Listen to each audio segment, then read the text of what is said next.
Hi, this is Drawing with Fountain Pens. I was planning to go to Philadelphia this weekend, but unfortunately, some things got in the way and I wasn't able to make it. But fortunately, Andrew Wong, Dr. Wong, who is our new partner in crime at Drawing with Fountain Pens, was in Philadelphia. And he can tell us a bit about it. And he did some videoing and some interviewing. So, what was your impression of Philadelphia? This was my first Philly pen show, so I don't have much to compare it to, obviously.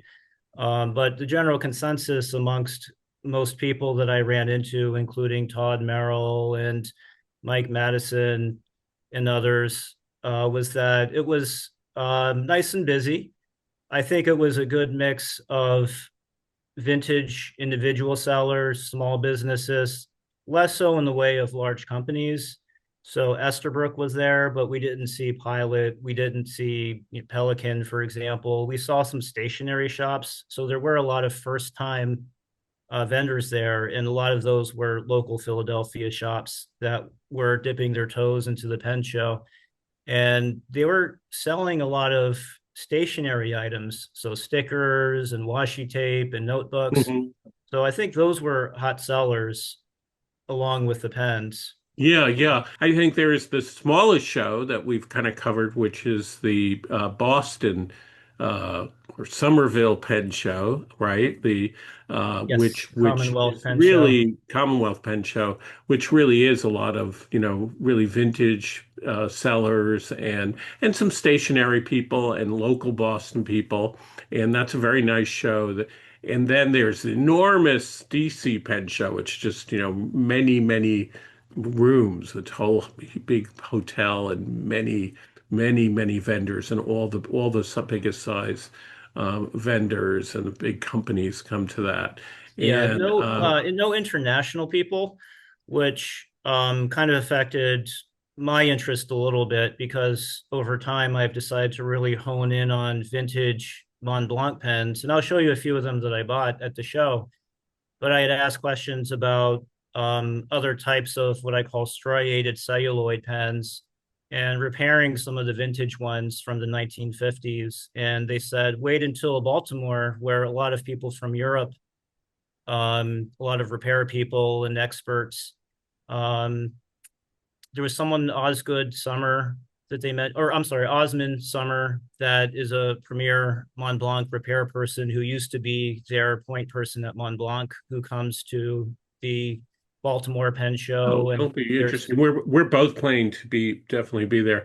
I think the problem people have told me about Philadelphia is that the weather makes people less likely to come when they worry because a few years ago there was a blizzard in the middle of the Philadelphia Pen Show. yeah, And by the time you get to the Baltimore Pen Show, which is in early March, it's the weather's a little more reliable, particularly around DC. You're less likely to it's get a little bit a further big south. storm. Yeah, So we did run people, into snow on Saturday. So Friday yeah. was smooth sailing. And I will say that the location is really nice. It's kind of, at least to me, I felt it was central to Philadelphia. There was the It Science definitely is. No, Museum. I like it because you can take Amtrak and you can actually walk from Amtrak train station to the hotel, and it's actually it's right downtown. You can Philadelphia itself is downtown Philadelphia isn't that big, and there are so many things to do in Philadelphia, and so it's a very good location. And because it's at a time when the weather isn't so great,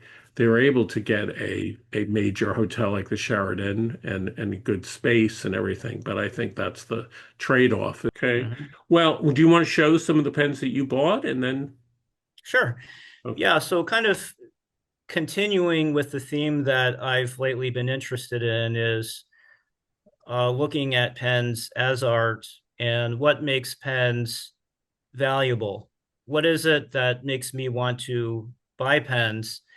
And like a lot of other things, why is it that some people want to buy more pens than what they really need? What is it about pens that creates that kind of desire? So, um, for me, it's been kind of the vintage looks, some of the celluloid colors. I look at I think, premium a little bit more than luxury, meaning that I'm less inclined to buy a modern Mont Blanc, which may be a little bit more luxury with the individual artistic details and the metals involved. Um, I just feel that the luxury makes it a little bit of an artificial demand. Why does it cost $5,000 to $6,000 to buy a pen that's made in duplicate 4,810 times? Or their general releases, there's 20,000 of them, and those cost maybe $2,000 to $3,000. I'm less interested in that and more interested kind of in what made Mont Blanc what it is. What about the golden age made them so good? So that's where I focused mostly, was pens from the 1950s. So I bought three pens. I'm going to show you my first. And this one kind of checked off two boxes for me. It was both a vintage Mont Blanc, but also the fact that I've always really been drawn to Arco celluloid. So Mm. Mont Blanc does have an Arco pen, which is layered celluloid on top of each other. I'm not sure if you can really appreciate the No, that looks beautiful. the way it glimmers. This is a Mont Blanc 244. So in terms of cost, contemporary cost, it probably wasn't a higher end pen. It's definitely not a Meisterstück. Um, but it was I know kind of it has some writing on it. Does that say Mont Blanc or is that someone's name? yes, yeah, it says Mont Blanc on it. Oh, yeah, Yeah. interesting. That's what a scratch. And then what does the nib look like? So this is a 244. The two at the beginning of the nomenclature means that it's considered a second line pen. The Oh, one signifies the Meisterstücks. So I see. yeah, this is a great nib, but it's considered it's still gold, 14 carats, but it's considered a little bit Excuse second me. line compared to the Meisterstücks. And how much did that cost? Do you mind saying? $800. Okay. Um, Now, I've almost gotten to the point where I consider myself a preservationalist or curator of history. Hmm. So the next pen I got was very impractical, but something that I consider to be very valuable. This is a size 00 safety pen. Ah, okay. Yeah, made in the 1930s from Mont I Blanc. Interesting. So by in safety pen in this case is a pen with a nib that goes in and out. Yeah. Oh, So cool. I didn't know that Mont Blanc made one of those. yeah, a Oh, lot of their nice. first pens back when they were carrying the Simple name as well. So I think the pet, it does say Simple on it, but you can see it kind of Yeah. bulging out. Yep. And this is a pen in which you put ink in it and you That's right. right and the nib actually sits in the ink. And so that means that it doesn't theoretically dry out if you keep ink in that. And that means that for some artists, you can use that with ink that normally you wouldn't put in a fountain pen because it doesn't dry out. So there are some artists who will actually, oh, you This froze. is a Oh, 149 in comparison. So yeah, you can see how small that is. Yeah, yep, that's even smaller. It looks very similar to, except for the beautiful insignia on the top. It looks very similar to a Moore safety pen. Yeah. right. So yeah, great. Um, Uh, the third pen I got is not a Mont Blanc; it's a Waterman. But this is one that Jonathan Steinberg showed me when I met him for oh, lunch right. once in the city. This is actually a Waterman that's Oh, that's not gorgeous. rolled gold; it's actually a solid gold, 14 karat Oh, I remember Waterman. we saw that pen before, didn't we, on the Yeah, channel? And he showed it. Yeah. yeah. I So was now kind you of own it. because he said it was his daily writer, and it was solid gold, so I presumed it was kind of like an heirloom. By the way, I met his wife and his younger son at the pen show. They are delightful. We went out for dinner, and Nice. they're very nice, and they support him in this crazy hobby.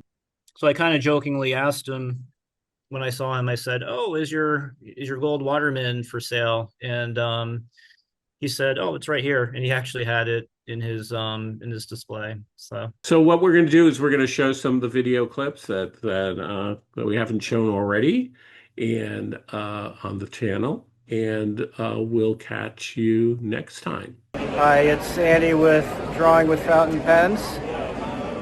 Guest filling in for Jonathan since he couldn't make it for weather-related reasons. Because I think sometimes... And looking back, there's the entrance and the first main ballroom. And our second ballroom. We have our Nibmeisters here, our friend Josh Lax hard at work. And here's the second room. This is where Paul Arano, Steve Wiederlight, Myk Daigle, Jonathan Steinberg. That's where they are. So let's go hunt a few personal dealers down and talk to them about their stories. This is Myk Daigle's table at the Philadelphia Pen Show. Everyone knows Myk. He has the greatest glasses. I love the loop that's built into the glasses.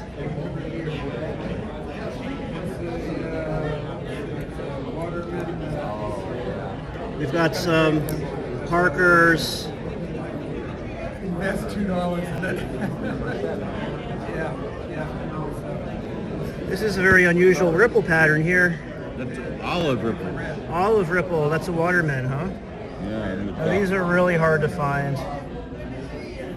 Especially in shiny condition. That is beautiful. It's Cardinal. Cardinal, yep. It's only appropriate their pens would be reddish orange. Yeah. And these are ebonite. Yeah. Yeah. Yeah. Beautiful. Hard rubber.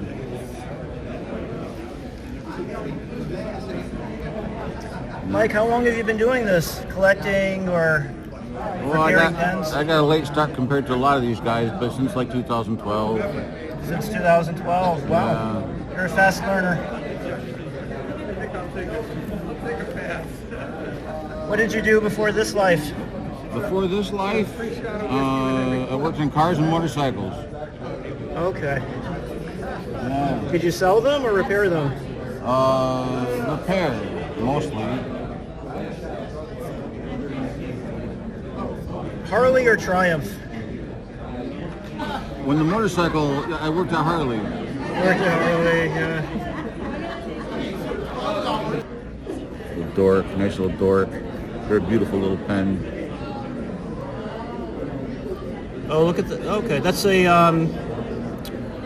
what do we call it? Wall ever sharp dork. Dork. Dork, yeah. It should pop in my head, but I can't right now. Myk specializes in restoring flexible nibs, and we tried out many of these, many Watermans, but all brands: Conklin, Eversharp, Swan.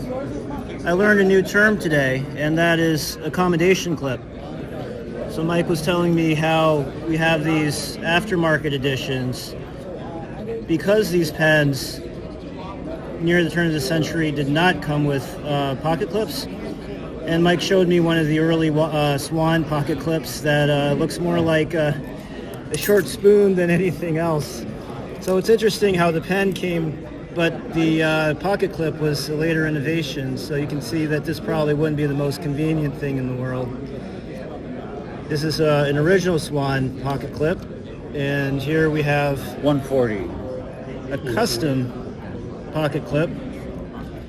So the whole cottage industry sprung up, and so these accommodation clips Both a pencil and a pen, right? are not modern additions to the You pen. saw it all, right? Yeah.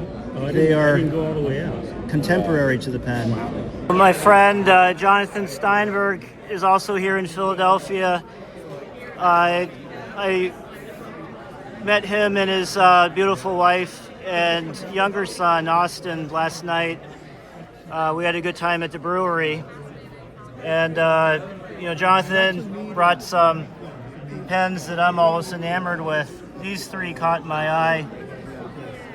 So this is our Argentinian designer, Kulak.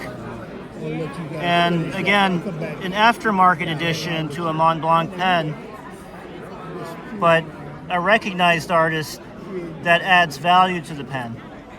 And I really like this one. It's a Millennium pen where he talks about the beginning of time at the very top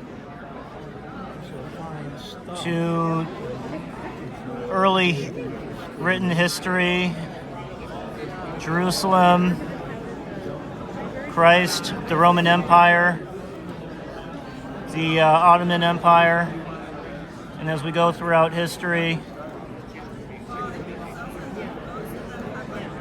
we see the Renaissance, the Eiffel Tower,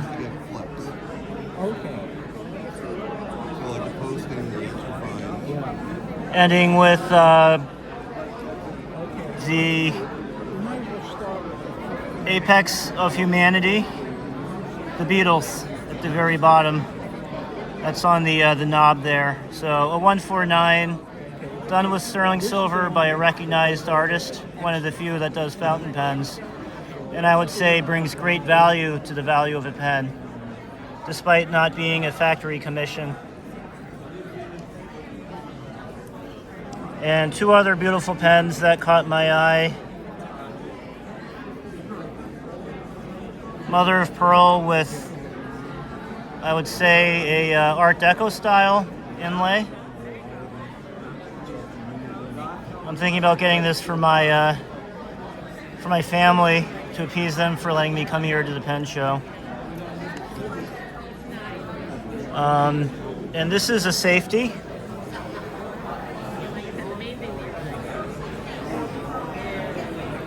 In three types of rolled gold.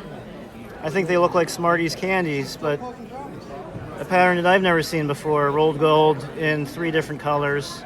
White gold, gold, and rose gold.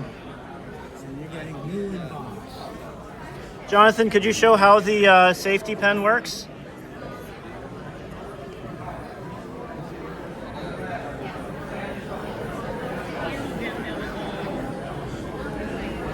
Oh, great. Let's look at that nib. Yeah. Artistic. A pen like this probably could only come from Italy, huh? Yes. I'm with Tadas, and he's got some beautiful, I would say, vintage American makers. I think these are Parkers and Schaefer's, Estabrooks. Lots of Estes. Tadas specializes in a lot of these golden age of American vintage pens. And I have most of the Esterbrook nibs. Oh, okay, wonderful. And that's just one box. this is just one box of his Estabrook nibs, which are intercompatible with the... are the Estabrook remakes, are they compatible with these as well? The company making them now, Kenro. The standard one, no, but they provide for $35. They provide a section that works with them. I see. So you have to get a vintage Estabrook for a vintage Estabrook nib, or you can buy a modern Estabrook and pay for an extension that will fit these nibs. Yeah, here's a modern Estabrook.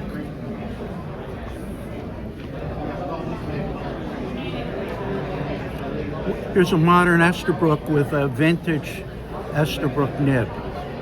Oh, okay. Where's the adapter? That's the collar? Yeah. Okay. The section. I see. Look at that. Tadas, how long have you been collecting? Depends what you call collecting. I bought fountain pens, multiple fountain pens in the 1980s, but I really started, doing this stuff in about the 2000s. I think 2000s. the first show I went to was the Super Show in DC about, might have been in 08. Uh-huh. And that's how you really got into it, huh? You go to one big show and... I had gone to eBay stuff and, made all those mistakes. Right. Yeah. I think understanding the pen, a little bit of the provenance, that adds a lot of value to the experience. And fortunately, the first guy I landed with when I went to my first show, after spending the time being stunned like everybody does Right. the first pen show, Right. I happened to wind up sitting at Paul Loreno's booth, and he got me straight. That's great. Some good And I mentorship. was collecting, and around 17, I'm like, who am I kidding? I have way too many for this collection. I'm at Scott Jones's table. What a gentleman. We all spent some time at the brewery last night. He's an intelligent guy, charismatic, and here's some of his charismatic artwork. He's brought the whole collection here.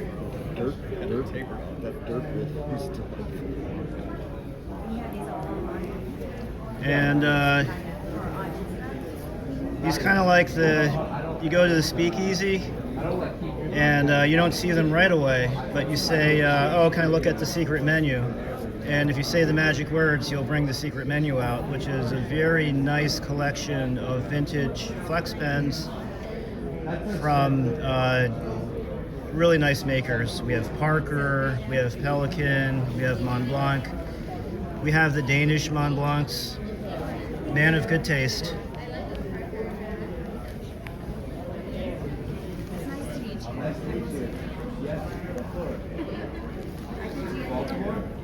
Okay. What are we working on today, sir? Actually, it's funny that you say that because I'm switching over to a new book. And this is book 61. This is just an arbitrary day, like any other, one after the other. But sometimes when I go to a show, I have to bring the next book because I use a format. So this is the last one of book 60. And now we're on to book 61. So, sometimes I just start with a circle sometimes. If you don't know what to do, just start with a circle. That's and great. Make another line and... Yeah, Pierre Gustafsson has a book that I like a lot where he just draws random shapes and you kind of grow from there. Yep. Master in action. You just never know what will come of it. And if you're annoyed, I always think you just sort of muscle through whatever you don't like and make something else. I've noticed your figures are almost like a throwback to maybe like 1940s, 1950s. Is that by design or just more like what you grew up rubber on? hose animation from the 1930s, Rubber with hose, yeah. the arms and legs would wiggle. Oh, yeah. And they would have yeah. the three fingers instead of four because that would take extra time to animate an extra finger. So that's why Mickey Mouse has Okay. 3 fingers. Well, now I guess that's And why one thumb. AI gives 6 fingers. It does extra work. Yeah, they do. AI is wonderful. It does the legwork for you. In fact, who needs artists with AI, right? Actually, you need artists to dial in the digits to the prompts to AI. Right? So, Scott, you were originally in film and animation, I think you mentioned. Film and television. Film and television. And what was your epiphany? What led to your switch into this really great hobby? Well, I saw the older guys 10 years ahead of me licking their wounds after a 19-hour day, and I didn't want to be that guy doing that. So Gotcha. I went back to what I originally did was I went to School of Visual Arts for illustration. I switched over to graphic design, and then I didn't like sitting behind a desk looking at a computer, so I got into film and television, and now I'm full circle back to illustration again. Beautiful. Speaking of art in fountain pens, there is a maybe burgeoning or cottage market of modifying pens aftermarket that would be called aftermarket modifications.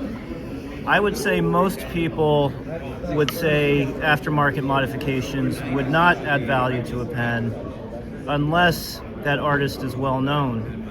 Perhaps a Makie or a Rushi artist in Japan. There's also someone that I learned about this weekend at the Philadelphia Pen Show named Ariel Kulak. And this is a pen that Scott Jones is kind of demonstrating for Miroslav Tischler. Ariel is an artist from Buenos Aires in Argentina.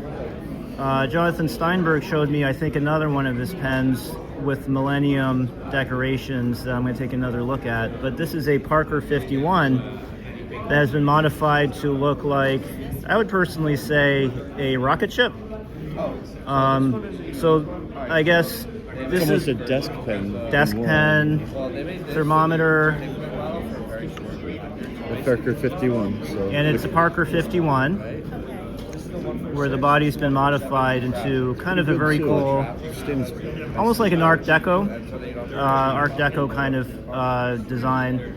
So, mid-century modern. Mid-century modern. Yep. Thanks, Scott. So this would be an example, I think, where an artist reinterpretation of a pen will actually increase the value. How much, I guess, is the question. So Parker 51 like this would ordinarily cost maybe $100, $150. It depends on rarity. Some of them Yeah. can go even much higher, depending on the cap.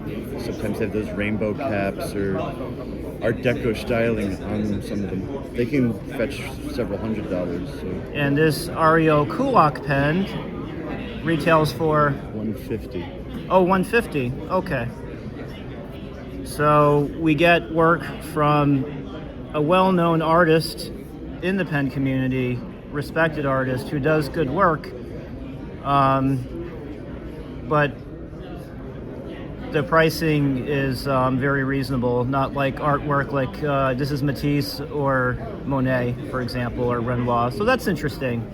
How does an established artist in pen work, how are they recognized? What is the recognition and value? So that gives you a taste of what the 2026 Philly Pen Show was like. Thank you, Andrew. I'm hoping to be at Baltimore with Andrew. I'm going to do my best in early March and hopefully see some of you there. And we will continue to have great conversations about fountain pens and reviews over the coming months. As always, if you find this helpful and interesting, don't forget to subscribe, and we'll see you next time.